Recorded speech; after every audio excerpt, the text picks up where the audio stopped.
Maghrib, should be prayed also in its time. And as a norm, again, in the evening, one should have some kind of a break, a later break, later on in the evening. One takes the break and goes off and prays. Maybe you're not able, due to your work circumstance, to get to the mosque. But at least you can find time, 3 minutes, 4 minutes aside to make that prayer. I don't really agree with the statement that the person has no choice but to join Asr, Maghrib, and Isha. On a regular basis, no. This is something not acceptable at all. The joining of Maghrib and Isha, or joining Zuhur and Asr, that is the midday prayer and the afternoon prayer, these two may be brought together, for example, in the time of Zuhur, under special circumstances where a need arises. Some problem exists due to travel, or not travel, but in one circumstance. For example, one is a doctor. You have an operation to perform, open heart surgery. It's going to start just after Dhuhr. And it's going to last for at least 4 or 5 hours, which means it's going to run right into what may be at that time in that location, into Maghrib. So there's no time to pray Asr, because one cannot just stop an open heart surgical operation, and say, excuse me for a minute, I need to go and make my prayers. No. The surgeon has to carry on through his operation. So what does he do? At the time of Dhuhr, he makes that intention, he prays his Dhuhr, at midday, Dhuhr, and Asr together. He'll join them together. And then, because if it goes into Maghrib and then past Maghrib, he may join his Maghrib and Isha together in the time of Isha.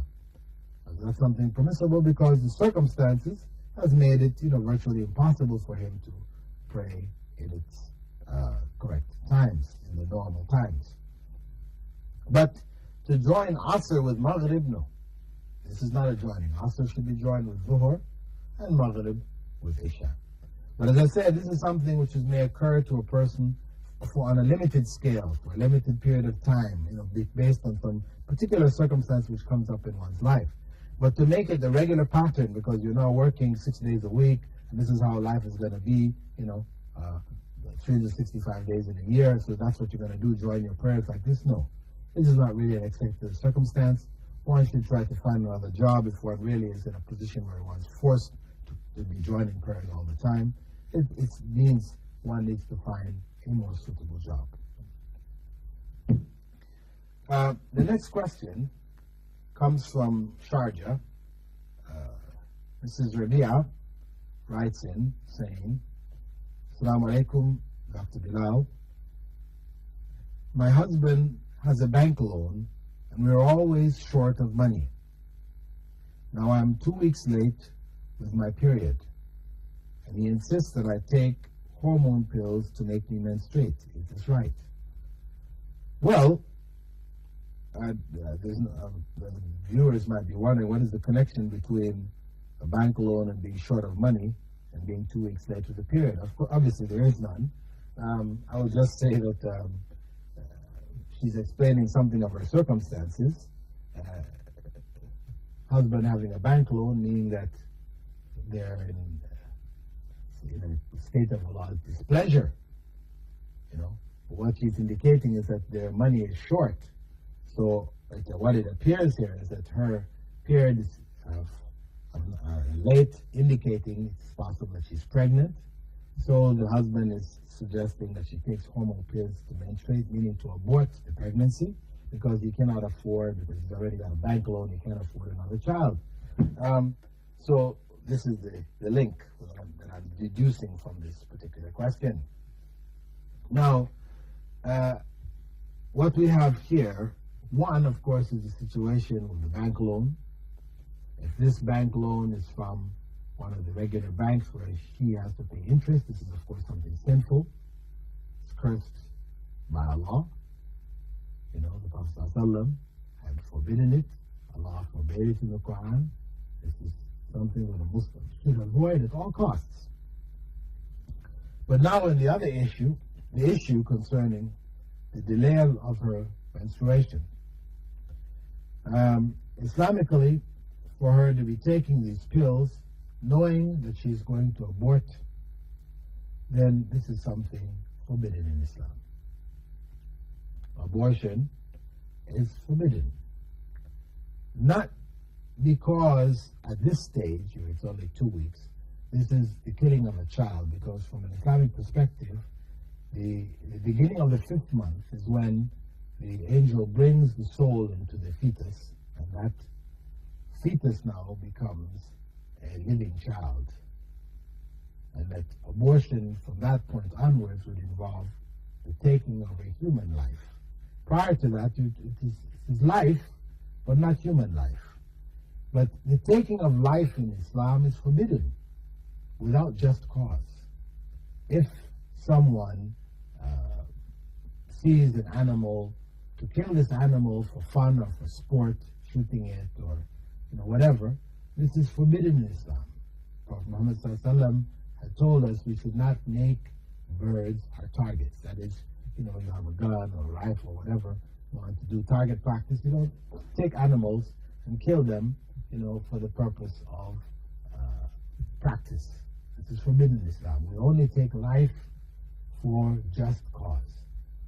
We may take the life of an animal to defend ourselves. Some harmful animals, insects or whatever, which can harm us, so we can take their life for our own protection.